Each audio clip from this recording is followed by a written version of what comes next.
So, once again, where do we get the inspiration for the Simon being interfaith? Very simple. The very first logo Swami introduced is the Interfaith logo. And we have Christianity, Buddhism, Hinduism, all that in that logo. Again, when he started the Sai organization, he very clearly told us, without him speaking the words, that we are an interfaith organization. And what his expectation would it be? That we spread the way, spread the word that Sathya Sai is interfaith. The Baba is an avatar for all people, not just the Hindus or Indian, okay? So that he already gave the message. Then subsequently he built on it. Look at Puttaparthi itself, okay? In the Purnachandra Hall, what do you see when you walk into the Purnachandra Hall? At once you are taken aback, by the massive wall drawings, three-dimensional wall presentations on Jesus, on Islam, on Buddhism. So anyone walking in will get the impression Swami wants to create, that I am interfaith. And then you go to the Hillview Stadium, and there you see these magnificent statues, of Christ, the Buddha, Hanuman is also there.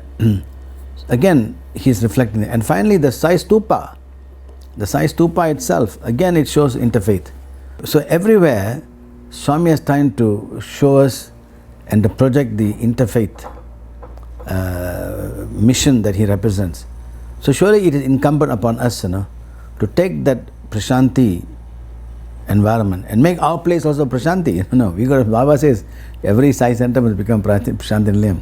Every home should become Prashanti Nilayam. So can we make that our own centers a reflection that people will come, they see it is interfaith. So this is we just very simple. Swami is our role model. He's our hero. So let us follow the role model. Okay, that's all. That's all we've done. That's what we're urging others to do. So this one. The other aspect is, where can you all get documents about interfaith? Now, of course, if you go through Google and other places, I'm sure you'll find interfaith, a lot of information interfaith, okay? But as far as Sai movement is concerned, here's what we've done. In Malaysia itself, many years ago, we brought about a book called Unity of Faiths. And this Unity of Faith book has got, it's a comparative study of 11 religions.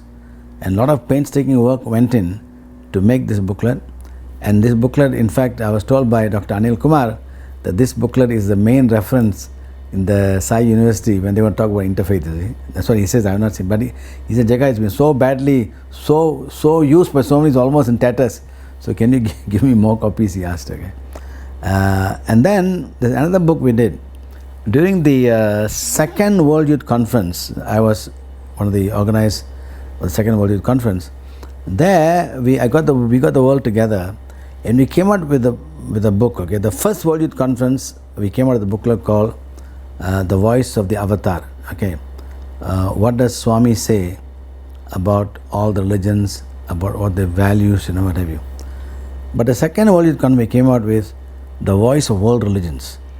What happened was that book was a book where we want to show the dharma, the role, duties. Dharma, the duties of father, mother, son, daughter, a teacher, office worker, and we quoted what does every religion say. I think we chose about 9 or 10 religions about the code of conduct of all these people in their lives to manifest it as a spiritual life, as a life of wonder, and so that book is available now, that the Voice of World Religions. So there's no need to do any research for that available. So we will present to you now the links in this video of those particular booklets. And there's one more booklet that's going to come out in future, which Singapore has done. And this is a book, I just saw it myself. And this is a nice, very nice effort by Singapore, by the Educare Center in Singapore. And now that they were actually having it as their own document, but now we are going to try to release it. So there's some amendments and revisions to be done. So this will be amended, and maybe this by end of the year, we'll have this another beautiful work effort by Singapore. It's like a workbook on religions, and basically if every Sai leader, just looking at this workbook and looking at the information in the other books we gave, is enough for you to address the issue. See, it's very vital in the interfaith context, that all leaders, and let alone leaders, but all devotees, should at least understand the principal teachings of the main religions in their own city or country. Because we cannot say we are interfaith and not know anything about other religions. I always give the classic example. If somebody comes, if a Muslim, you go and tell a Muslim, no, we are now interfaith, we worship, Islam, Allah also is part of the, you see a symbol is there. And all the Muslim has to ask any Sai devotee, okay, you say you honor Islam, yes. What do you know of the teaching of Islam? We sing, you will say, oh, we sing songs of Allah, What do you know of teaching of Islam? How many Sai devotees can give even a small drop of a teaching? And I want to share with you how the commonality of religions, there is this particular, there's something called the golden rule. Every religion has it. The golden rule is something that everybody associates with Christianity. Do unto others as you want others to do unto you. That's the sayings of Christ. But would you believe in everything you do to others? Christianity says in Matthew, Jesus, Matthew 7.12, in everything do to others as you would have them do to you. For this is the law of the prophets. Would you believe, dear friends, in 1, 2, 3, 4, 5, 6, 7, 11, 12, 13 religions, the same message is given in all religions. The same, in either they are saying, do not do unto others as you don't want others to do unto you, or do unto others as you want others to do unto you. This is the golden rule. At least we should know this, But more than this, when I did the book on unity of faith, when I had to study the 11 religions, and I went through the Bible, the Quran, and all the religious books. Okay, one thing I discovered, and that is 90 to 95% of the teachings of all religions are exactly the same.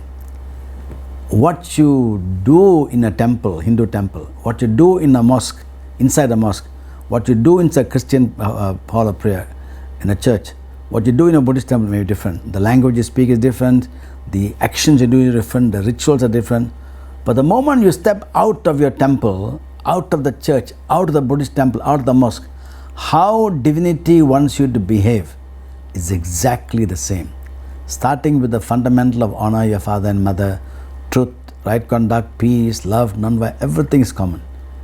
The whole world is now fighting on the 5% of differences. That's sad. And this particular golden rule itself is sufficient. So this is, we'll put this particular thing onto a website link, or maybe Billy's already shown this.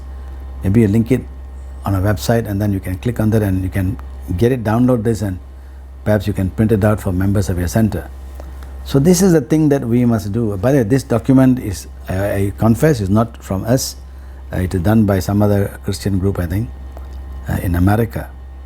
And but it's a wonderful thing for us, to use for interfaith. So this is as far as the interfaith part is concerned, okay.